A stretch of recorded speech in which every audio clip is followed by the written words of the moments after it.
Welcome everyone, I am Dean with Massabesic Gold and Silver, and I have a true beauty to share with you today. I hope you consider sticking around for the whole video as we take a deep dive into the 1909 matte-proof Lincoln cent. If this is the first time you're joining us here at Massabesic Gold and Silver, a special welcome to you. I hope you consider liking and subscribing to our channel.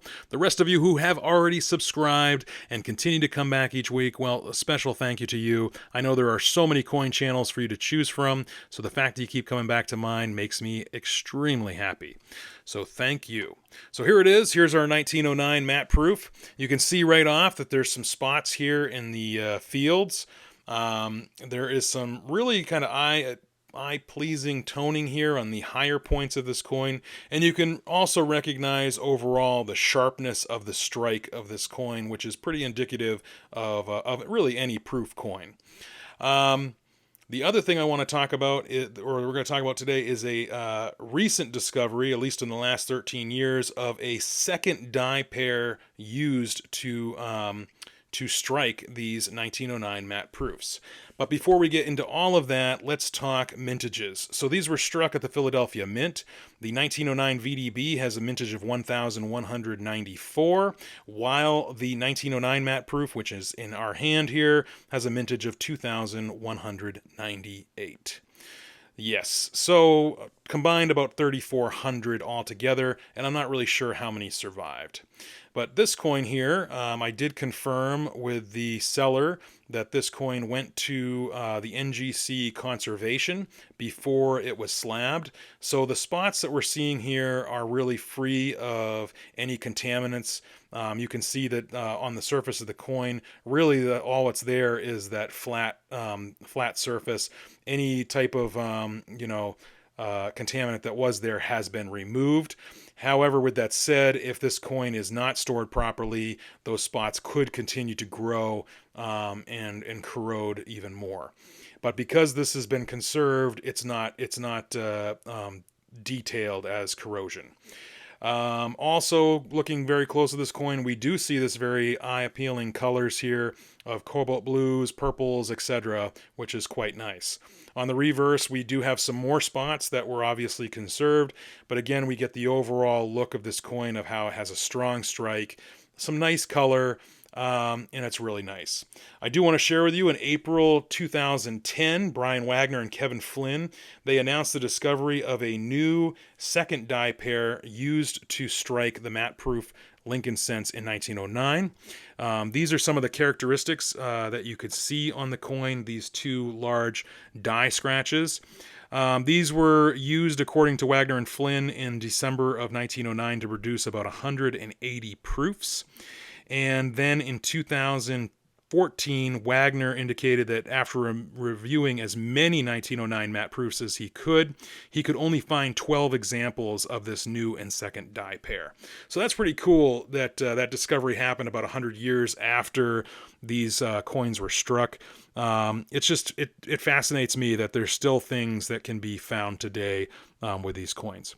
So obviously, let's talk about grade. This is a proof 62. The spots here obviously has brought that grade down. You can see that this doesn't really have hit marks or anything like that. It really comes down to the fact that these spots are here, which brought it down. I do have another 1909 for us to consider today. This is a business strike. This is a Mint State 66. And before you all start saying, hey, you can't really compare two coins that are so far off in grade, it's really not so much about the grade that we're comparing, it's just the coin itself. So yes, this is a Mint State 66 red-brown 1909 business strike. And what we want to look at is the differences between the matte-proof strike and the business strike. So let's take a quick comparison here. What we're going to be looking for with the matte-proof is you will notice there is some differences in luster. Now, granted, I know people are going to say, well, it's a 62 to a 66. Of course, there's going to be difference in luster. But the matte proof, even in higher grades, the luster just does not look the same. Also, you're going to see that the matte proof has a flat, sharp, squared edged rim, while the business strike has more of a rounded rim. So as we're just kind of flipping back and forth here, I want you to notice that. You can see how this one has kind of, more of a rounded rim here along the edge, while the proof obviously has that that flat, sharp, squared edge. You're also going to notice too with the matte proof that everything seems to be more crisp, which makes sense because this is going to be a strongly struck coin as it is a proof. But I hope you can see that. Let's get a little bit closer look here at that rim. So you can see almost that it almost has like an outer lip to it, in that it is relatively flat. And then as you work your way toward the inner part of the coin, it just has this very sharp look to it. Here's the business strike again. You can see how rounded this is. You can see how it's not defined. The rim is not defined like it is with the matte proof.